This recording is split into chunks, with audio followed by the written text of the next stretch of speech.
Bonjour tout le monde. Dans la vidéo précédente, nous avons parlé des 7 princes de l'enfer et naturellement, aujourd'hui nous allons explorer leur contrepartie céleste, les 7 archanges de la tradition judéo-chrétienne.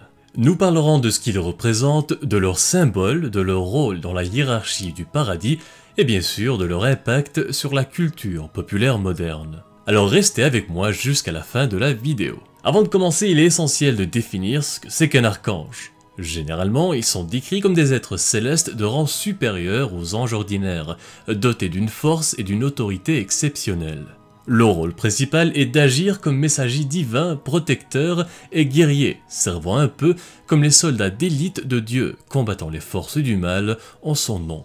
Leur nombre varie selon les traditions religieuses, certaines sources n'en reconnaissent qu'un seul, Michael, ou Michel si vous préférez. L'Église catholique en reconnaît 3, Michael, Gabriel et Raphaël. Les 7 archanges, ensemble, sont mentionnés pour la première fois dans le livre d'Enoch, un texte apocryphe où ils jouent un rôle central dans les événements eschatologiques et la hiérarchie céleste. Et c'est d'eux que nous allons parler aujourd'hui. Commençons par le plus connu et le plus puissant des archanges, Michael, dont le nom signifie « qui est comme Dieu ». Michael est reconnu comme le chef et commandant suprême des armées célestes, car c'est lui qui était à l'avant-garde des forces du paradis, menant les anges dans la bataille décisive contre son némésis, l'ange déchu Lucifer, et ses partisans.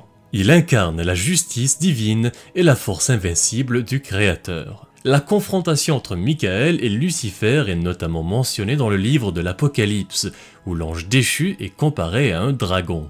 Il y est écrit « Il y eut guerre dans le ciel. Michel et ses anges combattirent contre le dragon. Et le dragon et ses anges combattirent, mais ils ne furent pas les plus forts, et leur place ne fut plus trouvée dans le ciel. » Dans l'iconographie chrétienne, Michael est souvent représenté comme un grand guerrier à la chevelure blonde, vêtu d'une armure resplendissante et brandissant une épée ou une lance flamboyante. Il écrase sous ses pieds un terrible dragon ou un démon. Cette image symbolise la victoire du bien sur le mal, illustrant parfaitement le rôle de Michael comme le guerrier divin par excellence, qui triomphe toujours sur ses ennemis. Les symboles associés à Michael sont souvent liés à son rôle de guerrier et de protecteur, donc on retrouve souvent l'épée, la lance, le bouclier, mais aussi la balance avec laquelle il pèse les âmes des défunts, soulignant sa participation au jugement des mortels. C'est pourquoi parfois on lui donne aussi le titre d'ange de la mort, car on dit qu'il conduit les âmes des morts au paradis ou au purgatoire. C'est aussi le protecteur de l'humanité. Il aide les croyants dans des moments de confusion, d'inquiétude ou de désespoir. Il est là pour les libérer de la peur et du doute afin de les soutenir dans leur combat intérieur. Il est dit que Michael jouera un rôle clé lors de l'Apocalypse, où il mènera les armées célestes contre les forces du mal pour la bataille finale, marquant ainsi la victoire ultime de la lumière sur les ténèbres. Ce rôle renforce son statut de champion ultime de la lumière et de la justice, expliquant en partie pourquoi il continue d'inspirer les croyants à travers le monde et pourquoi il est sans doute l'archange le plus connu dans la culture populaire moderne. Le prochain est Gabriel, l'un des 2 archanges avec Michael, spécifiquement nommé dans la Bible à la fois dans l'Ancien et le Nouveau Testament. Gabriel, dont le nom signifie « force de Dieu », est l'un des archanges les plus connus, notamment parce que c'est le messager divin qui avait annoncé la naissance de Jésus-Christ à Marie et de Jean-Baptiste à Zacharie, faisant de lui l'ange de l'Annonciation. Dans l'iconographie chrétienne, il est souvent représenté tenant dans ses mains un bâton angélique et une sphère avec la première lettre du mot grec pour Christ, signifiant sa position dans l'armée du prophète. D'autres symboles avec qui on l'associe souvent sont le lys, symbole de pureté, et la trompette, un symbole souvent lié à la fin des temps et au jugement dernier. En tant que messager divin, Gabriel est celui qui apporte les nouvelles les plus importantes de la part de Dieu, servant de lien entre le ciel et la terre. Son rôle dans les Écritures saintes est donc de communicateur divin, transmettant les messages de la part de Dieu aux hommes à travers les prophètes. Par exemple, dans la Bible hébraïque, Gabriel apparaît à Daniel pour l'illuminer, et voici le passage où il est mentionné. Tandis que moi, Daniel, j'avais cette vision et que je cherchais à la comprendre, voici quelqu'un qui avait l'apparence d'un homme se tenait devant moi. Et j'entendis la voix d'un homme au milieu de l'oulaï, il cria et dit Gabriel explique lui la vision. Ce n'est là qu'une des nombreuses apparitions de l'archange dans les textes sacrés, on le retrouve également dans d'autres récits où il justifie pleinement son titre de messager ultime de Dieu. Gabriel est aujourd'hui très connu dans le monde entier car il apparaît comme un élément très important dans les religions abrahamiques, le judaïsme, le christianisme et l'islam. Dans chacune de ces traditions religieuses, Gabriel est décrit comme un archange très puissant, chargé d'interagir et de transmettre les détails de la volonté de Dieu à l'humanité à travers ses prophètes. On passe maintenant à Raphaël, l'archange de la guérison. Son nom peut être traduit par le guérisseur de Dieu ou encore Dieu guérit. Et comme vous vous en doutez sûrement, son rôle principal est de soigner les maux physiques et spirituels. D'ailleurs, il est souvent évoqué pour sa capacité à guérir les malades, les aveugles, les handicapés et à protéger les voyageurs. C'est pourquoi, parfois, dans l'iconographie religieuse, on le présente avec un bâton de berger dans les mains. Il est mentionné pour la toute première fois dans le récit de Tobie, où il se présente comme suit. « Moi, je suis Raphaël, l'un des 7 anges qui se tiennent ou se présentent devant la gloire du Seigneur. » Tobie est un jeune homme pieux qui traverse plusieurs épreuves qui le mènent à trouver l'amour et la guérison de son père, et le rôle de l'archange dans ce récit est de guider Tobie, en plus d'éloigner le démon du désir Asmodée. Dans l'histoire, alors que Tobie se lavait dans une rivière, un gros poisson avait tenté d'avaler son pied et, sur ordre de Raphaël, il le captura et lui enleva le cœur, le foie et la vésicule biliaire. Plus tard, lorsqu'ils arrivèrent en Médie, l'archange parla à Tobie de la belle Sarah, qui devait être sa future épouse. Il ordonna alors au jeune homme de brûler le foie et le cœur du poisson pour chasser le démon lorsqu'il attaquerait le couple lors de leur nuit de noces. Raphaël est également présent dans l'islam, mais sous le nom d'Israfil, et son rôle est très différent. On passe d'un ange guérisseur à un ange dont le rôle est de souffler dans une trompette lors du jugement dernier pour annoncer la fin du monde.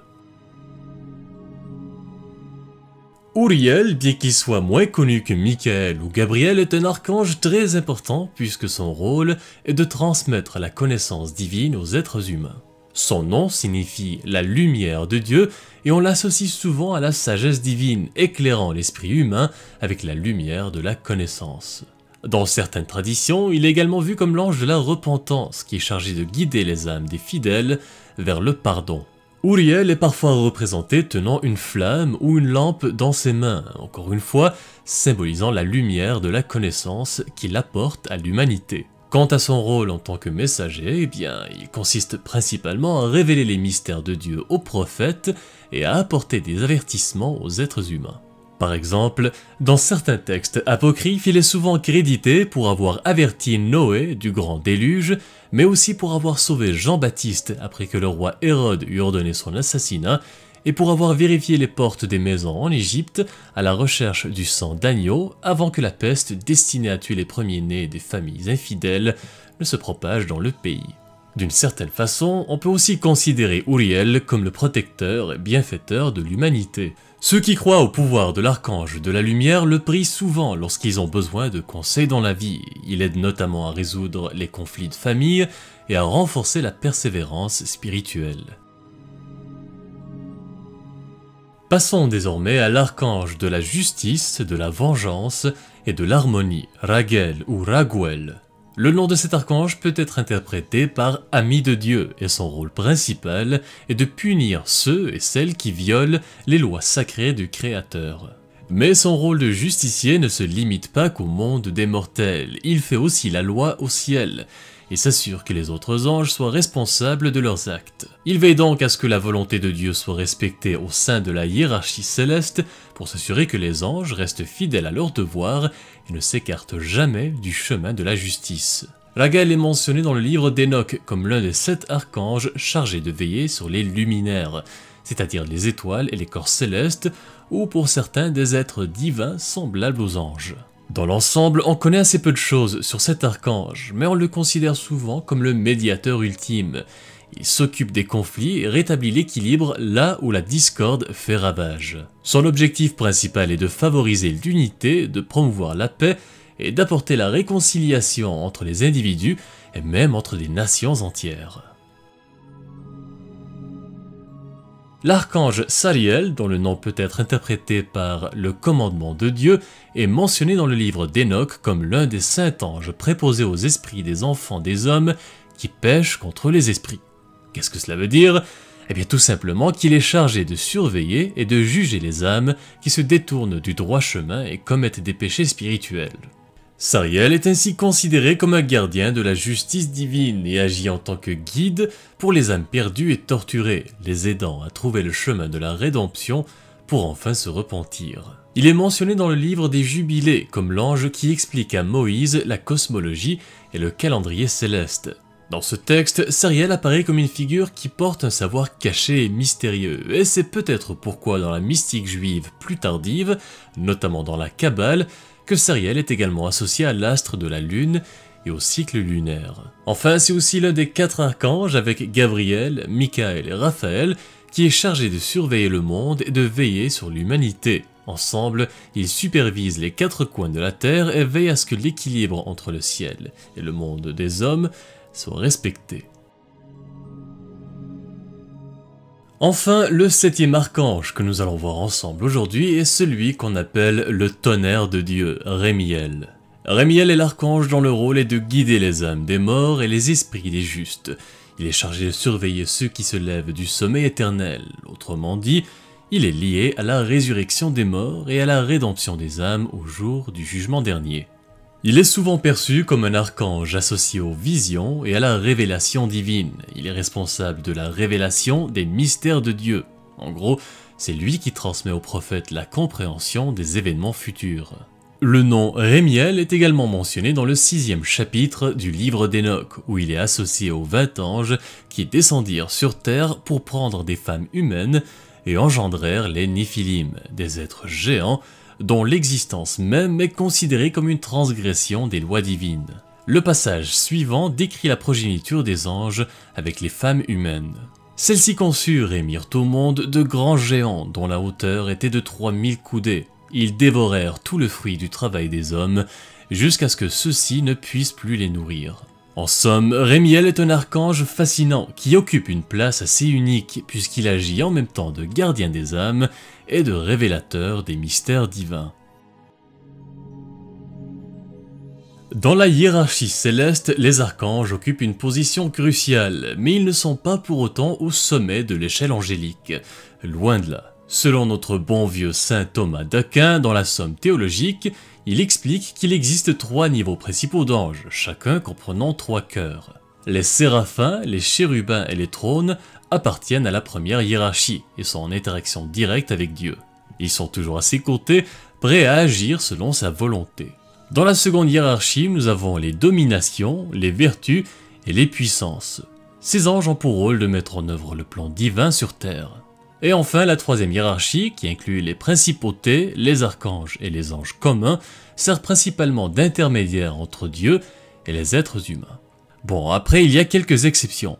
Par exemple, Michael est parfois considéré comme un séraphin ou même comme le chef de toutes les armées angéliques, ce qui peut le placer à un niveau supérieur à celui de ses pairs archanges. Les classifications peuvent varier selon les sources théologiques et les traditions religieuses. Les anges en général sont des figures très appréciées dans la culture populaire, et ce depuis des siècles. Des histoires d'anges remontent au Moyen-Âge, comme par exemple dans la légende dorée de Jacques de Voragine au XIIIe siècle, qui compile de nombreux récits de vie de saints et de miracles impliquant des anges. Dans la culture populaire moderne, c'est la même chose. Les archanges jouent le rôle de messagers célestes, de guerriers divins ou encore de symboles de justice divine. Voici quelques exemples. Dans le Paradis perdu de John Milton, l'archange Michael est mis de l'avant comme l'opposé polaire de Lucifer, dirigeant les forces fidèles de Dieu contre les forces du mal. Dans les jeux vidéo, les archanges sont souvent présentés comme des guerriers exceptionnels avec des armures immaculées et des pouvoirs associés à la justice divine. Je pense par exemple aux anges présents dans la série Diablo, qui sont des personnages représentant différentes vertus comme la justice et la vaillance, dans une guerre éternelle contre les forces de l'enfer. Dans les bandes dessinées de DC Comics, l'archange Michael Demiurgos apparaît comme l'un des êtres les plus puissants de l'univers, souvent en conflit avec son némésis, Lucifer Morningstar. Et dans la série américaine Supernatural, les archanges Michael, Gabriel et Raphaël sont aussi présents et jouent un rôle très important dans le conflit entre le ciel et l'enfer. Bref, des exemples d'archanges ou d'anges en général dans la culture populaire, ce n'est pas ce qui manque. Si vous avez en tête d'autres références que je n'ai pas mentionnées dans la vidéo d'aujourd'hui, n'hésitez pas à les partager avec nous dans les commentaires. C'était très intéressant de voir vos références dans la dernière vidéo sur les 7 princes de l'enfer. Sur ce, merci à toutes et à tous d'avoir visionné cette vidéo et j'espère qu'elle vous a plu. Si c'est le cas, n'oubliez pas de vous abonner si ce n'est pas déjà fait pour ne pas manquer les prochaines sorties et vous pouvez aussi laisser un commentaire, like et partager la vidéo si vous voulez soutenir la chaîne. Merci encore tout le monde et à la semaine prochaine pour un retour vers la mythologie chinoise.